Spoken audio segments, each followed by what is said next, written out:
दोस्तों नमस्कार, मैं संजीव भार्गव आप सभी का ITI स्किल इंडिया के यूट्यूब चैनल पे स्वागत करता हूं। आज हमारा जो वीडियो है वो ट्रेड इलेक्ट्रीशियन के अंदर व्यावसायिक सुरक्षा और प्राथमिक चिकित्सा का जो चैप्टर होता है उसके मल्टी चॉइस क्वेश्चन पर आधारित है। तो इसको शुरू करते हैं। बहुविकल्पीय प्रश्न यानी कि मल्टी चॉइस क्वेश्चन। पहला क्वेश्चन, दुर्घटना खालिस्तान है। एक ए योजना विहीन घटना, बी अनियंत्रित घटना, सी अनिच्छुक घटना और डी उपरोक्त सभी। तो यहाँ जो दुर्घटना होती है वो योजना नहीं होती है उसका अंदर नियंत्रण नहीं होता, तो वह अनियंत्रित की वजह से होती है और इच्छा भी नहीं होती यानी कि वो अनिच्छुक घटना होती है। तो इसलिए इसमें उत्तर होगा हमारा उपरोक्त सभी। क्वेश्चन नंबर 2 है, जमीन पर भारी भार खींचने के लिए किस प्रकार की लिफ्ट युक्ति का इस्तेमाल होता है। ये ITI के इलेक्ट्रीशियन ट्रेड के अगस्त 14 के थ्योरी के क्वेश्चन पेपर में आ चुका है। इसके अंदर 4 जो ऑप्शन है वो एक पहला है क्रेन और सिलंग्स, बी है विनवेज, सी है मशीन मूविंग प्लेटफॉर्म और डी है लेजर्स एंड रोलर्स। तो उत्तर है यहाँ पर हमारा बी विनवेज। इसके बाद क्वेश्चन नंबर 3, ये भी एग्जाम में आ चुका है। जिंदा वायर के संपर्क में आए किसी व्यक्ति को बचाने के लिए आपका पहला कदम क्या होना चाहिए। ये भी वायरमैन के अंदर फरवरी में ITI की वायरमैन ट्रेड के अंदर फरवरी में ये आ चुका है।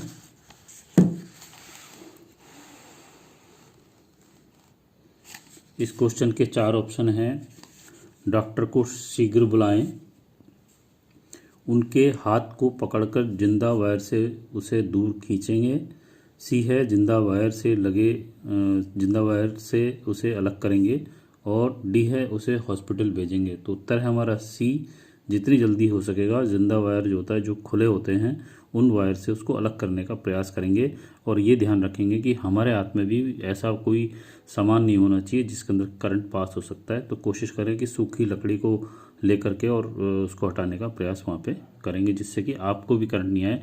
अगर आपको भी वहाँ करंट आता है तो जो पहले से पीड़ित है, जो पहले से उसके अंदर संपर्क में आया हुआ, उसके साथ आप भी जो है करंट के लपेटे में आ सकते हो। तो अपने आप को बचाते हुए और सूखी लकड़ी का उपयोग करते हुए जिंदा वायर से उसको अलग करने का प्रयास करेंगे। क्वेश्चन नंबर 4, ये भी सवाल हमारे इलेक्ट्रीशियन ट्रेड थ्योरी में फरवरी के एग्जाम में 2015 में आ चुका है। बहुत अधिक खून बहने की स्थिति में सबसे शीघ्र कार्य क्या होना चाहिए। ए जख्म पर दबाव लगाएं, बी जख्मी से सीधा संपर्क ना करें, सी सख्ती से स्वच्छ पैड व बैंडेज लगाएं और डी जख्म पर ड्रेसिंग करें। तो उत्तर है हमारा यहाँ पर ए जख्म पर दबाव लगाएं, यानी कि वहाँ प्रेशर अगर डालेंगे तो वहाँ पर अपना उस पीड़ित व्यक्ति का खून वहाँ पर रुक सकता है। क्वेश्चन नंबर 5, छाती या पेट में जख्म जलने से पुनः होश में लाने के लिए कृत्रिम श्वास की विधि का नाम बताइए। ये क्वेश्चन भी वायरमैन ट्रेड के फरवरी के 2014 के पेपर में आ चुका है। ए है होलगेन या नेल्सन विधि, बी है सेफर की विधि, सी है मुंह से मुंह की विधि और डी है कार्डियक के रुकने के कारण होश में लाना। तो उत्तर है यहाँ पर सी, मुंह से मुंह की विधि। इसके अंदर जो पीड़ित व्यक्ति है उसके मुंह के अंदर अपने मुंह से सांस देंगे तो वहाँ पे उसके वापस से होश आने के चांसेस बहुत ज़्यादा हो जाते हैं। इसके बाद क्वेश्चन नंबर 6 है, इनमें से कौन से उपाय आग की सुरक्षा संबंधित नहीं है। ए धूम्रपान निषेध होना चाहिए, बी लौ रहित विद्युत उपकरणों का प्रयोग करना चाहिए जिसके अंदर की लौ निकलती है या चिंगारी निकलती है या उसके अंदर लौ रहित विद्युत उपकरण का प्रयोग करना चाहिए, क्षति तारों का प्रयोग करना चाहिए और इनमें से कोई नहीं। तो उत्तर है यहाँ पे ए धूम्रपान निषिद्ध होना ही चाहिए, क्योंकि जहाँ पर आग लगने की चांसेस होती हैं, जहाँ पे ज्वलनशील गैस होती हैं या जहाँ पे केमिकल होते हैं, वहाँ पर जो धूम्रपान करते हैं व्यक्ति उनको दूर रखा जाता है। वहाँ पे लिखा भी होता है और कोशिश करनी चाहिए कि वहाँ पे ऐसा व्यक्ति ना पहुँच पाए जो कि धूम्रपान करने की जिसकी आदत हो। जो वहाँ जाकर अगर धूम्रपान करेगा तो वहाँ एक चिंगारी से भी विस्फोट हो सकता है, जैसे कि भी हमने आमतौर पर देखा भी है। क्वेश्चन नंबर 7, व्यवसायगत खतरे निम्नलिखित का नतीजे के कारण है। ए कार्य की अव्यवस्था परिस्थिति, बी बीमार का बढ़ता जोखिम, सी कारखानों में दुर्घटनाओं का जोखिम और डी उपरोक्त सभी। तो उत्तर है यहाँ पर हमारा डी उपरोक्त सभी। इसके बाद क्वेश्चन नंबर 8 है, कौन सा आकलन किसी क्षति या नुकसान से के संभावित परिणामों को निर्धारित करने में मदद करता है? ए है मृत्यु आकलन, बी है जन्म आकलन, सी जोखिम आकलन और डी इनमें से कोई नहीं। तो उत्तर है यहाँ पर बी जन्म का आकलन, यानी कि जन्म की जो गणनाएं होती हैं उसको परिणामों को निर्धारित करने में मदद करता है। क्वेश्चन नंबर 9, प्राथमिक चिकित्सा के अंतर्गत दुर्घटनाग्रस्त व्यक्ति को भीड़भाड़ से अलग किस जगह में रखना चाहिए? तो इसमें है खुली जगह पर, खुली वायु में, बंद जगह पर या अस्पताल में। तो उत्तर है हमारा यहाँ पे बी खुली वायु में या खुली एयर पे वहाँ रखना चाहिए, जिससे कि उसके दम घुटने के चांसेस कम होते हैं। क्वेश्चन नंबर 10, व्यावसायिक खतरे उत्पन्न हो सकते हैं रासायनिक संकट के कारण, भौतिक संकट के कारण, जैविक एवं मनोवैज्ञानिक संकट के कारण और डी है ये सभी। तो इसमें उत्तर है हमारा डी ये सभी होते हैं। व्यावसायिक खतरे, उसके अंदर रासायनिक संकट, भौतिक संकट, जैविक और मनोवैज्ञानिक संकट सभी आते हैं। तो उत्तर हो जाएगा हमारा डी। क्वेश्चन नंबर 11, रासायनिक संकट के निम्नलिखित में से कौन से कारक हैं? ए गैस, बी धूलकण, सी द्रव और डी ये सभी। इसका उत्तर है हमारा डी ये सभी।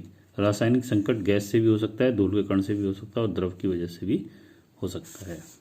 इसके बाद क्वेश्चन नंबर 12, धीरे धीरे उत्पन्न होने वाले व्यावसायिक खतरों के अंतर्गत निम्नलिखित में से कौन सा शामिल है? ए कार्य करते समय किसी श्रमिक का दुर्घटनाग्रस्त हो जाना, बी मशीनों में अचानक कोई खराबी आ जाना, सी एक्सरे मशीन कर्मचारी का विकिरण के प्रभाव में कार्य करते हुए कैंसर रोग से ग्रसित हो जाना और डी उपरोक्त। तो क्वेश्चन नंबर 12 का उत्तर है सी एक्सरे मशीन कर्मचारी का विकिरण के प्रभाव में कार्य करते हुए कैंसर रोग से ग्रसित हो जाना। इसके बाद है क्वेश्चन नंबर 13, व्यावसायिक स्वास्थ्य क्या है? एक कला है, एक विज्ञान है, निवारण चिकित्सा है, इनमें से कोई नहीं। व्यावसायिक स्वास्थ्य जो है वो एक निवारण चिकित्सा होती है। तो इसका उत्तर हो जाएगा सी निवारण चिकित्सा। अगला सवाल है, व्यावसायिक खतरों के नियंत्रण संबंधी उपायों के अनुक्रम के अंतर्गत शामिल हैं ए विलुप्तीकरण, बी है प्रतिस्थापन, सी है पृथक्करण और डी है ये सभी। इस क्वेश्चन का उत्तर है डी ये सभी, विलुप्तीकरण, प्रतिस्थापन, पृथक्करण और इनमें ये सभी आ जाते हैं। क्वेश्चन नंबर 18, विकिरण द्वारा उत्पन्न व्यावसायिक खतरों में शामिल है ए पराबैंगनी प्रकाश, बी लेजर किरण, सी सूक्ष्म तरंगे और डी ये सभी। तो उसके अंदर उत्तर हैं ये सभी डी, पराबैंगनी प्रकाश भी, लेजर किरण भी और सूक्ष्म तरंगे, ये सभी हमारे विकिरण द्वारा उत्पन्न व्यावसायिक खतरों में शामिल होते हैं। इसके बाद है अगला सवाल, ILO से तात्पर्य है भारतीय विधि संगठन, बी भारतीय श्रम संगठन, सी है अंतर्राष्ट्रीय विधि संगठन और डी है अंतर्राष्ट्रीय श्रम संगठन। तो उत्तर है हमारा यहाँ पे डी अंतर्राष्ट्रीय श्रम संगठन। OSH से तात्पर्य है occupational safety and health, B है occupation source and health, C है ऑप्टिमल सेफ्टी एंड हेल्थ और डी है ऑक्यूपेशनल स्टाफ एंड हाइजीन। तो उत्तर है हमारा बी का A occupational safety and health. Question number 21, जैविक संकट के मुख्य कारक हैं जीवाणु, विषाणु, संक्रामक अवशेष, ये सभी। उत्तर है हमारा ये सभी। इसके अंदर जीवाणु भी हो सकते हैं, विषाणु भी हो सकते हैं, संक्रामक अवशेष भी हो सकते हैं। इसके बाद है अगला क्वेश्चन, व्यावसायिक खतरे उत्पन्न करने वाले पर्यावरणीय कारक शरीर के अंदर प्रवेश पा सकते हैं श्वसन द्वारा, अवशोषण द्वारा, अंतर्ग्रहण द्वारा और ये सभी। इसका उत्तर भी हमारा है डी। ये सभी इसमें श्वसन के द्वारा भी अंदर प्रवेश कर सकते हैं, अवशोषण के द्वारा भी और अंतर्ग्रहण के द्वारा भी। क्वेश्चन नंबर 23,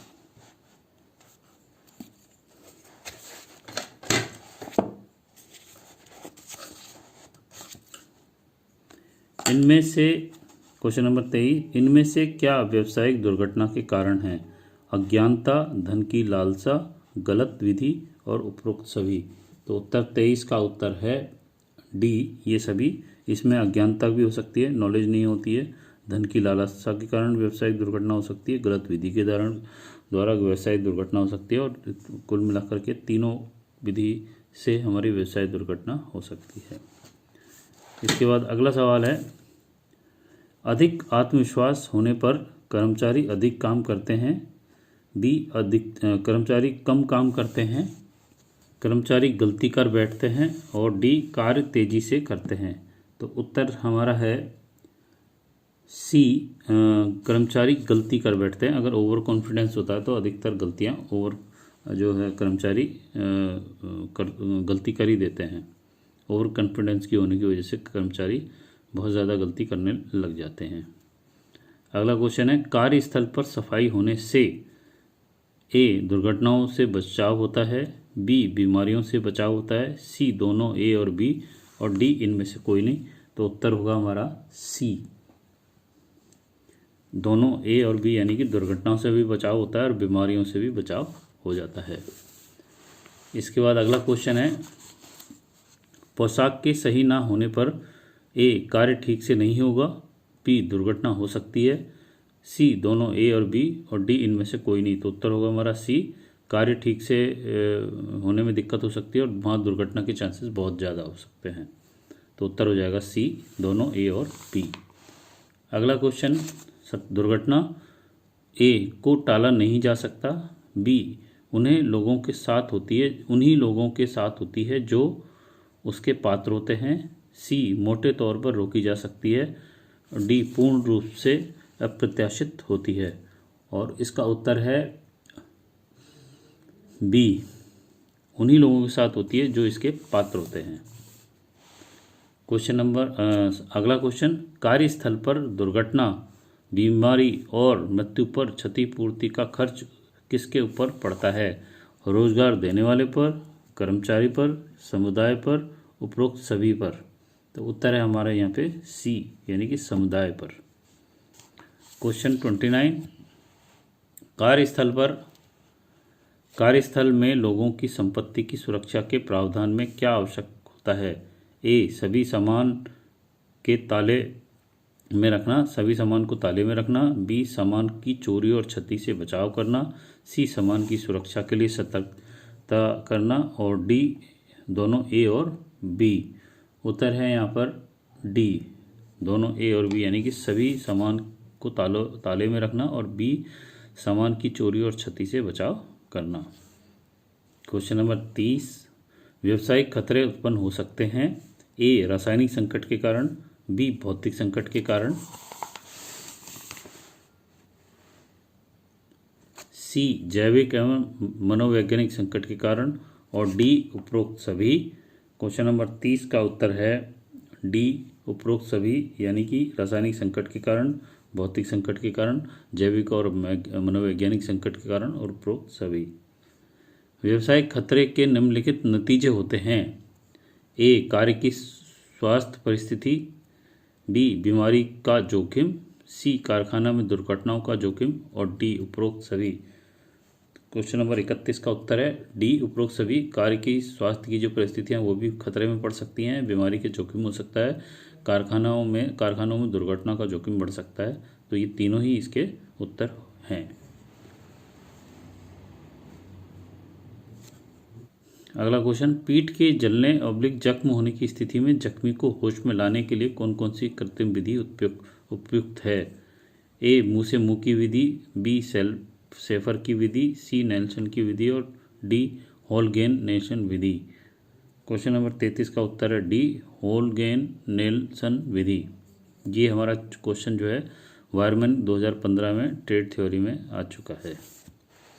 इसके बाद अगला क्वेश्चन है, जब जख्मी व्यक्ति का मुंह नहीं खुल रहा हो तो जख्म की स्थिति में होश में लाने के लिए किस प्रकार की कृत्रिम विधि उपयुक्त होती है। ये भी क्वेश्चन बायरमैन ट्रेड थ्योरी के अंदर 2014 में आ चुका है। ए नेल्सन कृत्रिम श्वास विधि, बी शेफर की कृत्रिम श्वास विधि, सी मुंह से मुंह की कृत्रिम श्वसन विधि और डी मुंह से नाक की कृत्रिम श्वसन विधि। उत्तर है हमारा सी, मुंह से मुंह की कृत्रिम श्वास विधि। लास्ट क्वेश्चन इस वीडियो का, निम्नलिखित में से कौन सा आवश्यक शब्द उपयोग नहीं हुआ है। ए पैर सुरक्षा का उपयोग करें, बी पैदल पार, सी श्वसन सुरक्षा पहने और डी हाथ धोएं। तो उत्तर है हमारा सी, श्वसन सुरक्षा पहने। तो ये अगर आपको मेरा वीडियो अच्छा लगा तो इसको लाइक करें। इस तरह के मैं वीडियो और भी बनाने जा रहा हूँ जो कि आपकी इलेक्ट्रीशियन ट्रेड थ्योरी के अंदर सभी चैप्टर से रिलेटेड होंगे और वो आपके एनसीवीटी, एससीवीटी या आपके कंपटीशन लेवल के जो एग्ज़ाम होते हैं सीटीआई के लिए हो सकता है, डीआरडीओ, रेलवे, मेट्रो, एनटीपीसी, गेल, इस तरह की जो गवर्नमेंट की संस्था जो एग्ज़ाम लेकर के सिलेक्शन करती हैं उसमें सभी में ये इलेक्ट्रीशियन ट्रेड के थ्योरी के ट्रेड के बच्चों के लिए क्वेश्चन होंगे जो कि आपके बहुत काम आ सकते हैं। अगर आपको मेरे वीडियो ये अच्छा लगा तो इसको लाइक करें और दोस्तों के बीच में शेयर करें जिससे कि ज़्यादा से ज़्यादा बच्चे इस वीडियो को देख करके लाभ उठा सकते हैं। इसके अलावा मेरे चैनल के ऊपर आप इंजीनियरिंग ड्राइंग से संबंधित, वर्कशॉप कैलकुलेशन से संबंधित और बहुत सारी ट्रेड थ्योरी के से रिलेटेड वीडियोस देख सकते हैं जिसका कि आप डिस्क्रिप्शन में आप लिंक मिल जाएंगे, तो वो आप देखें और लाइक करें। और ये आज के लिए इतना ही। नमस्कार, धन्यवाद, जय हिंद, जय भारत। आपका दिन शुभ हो।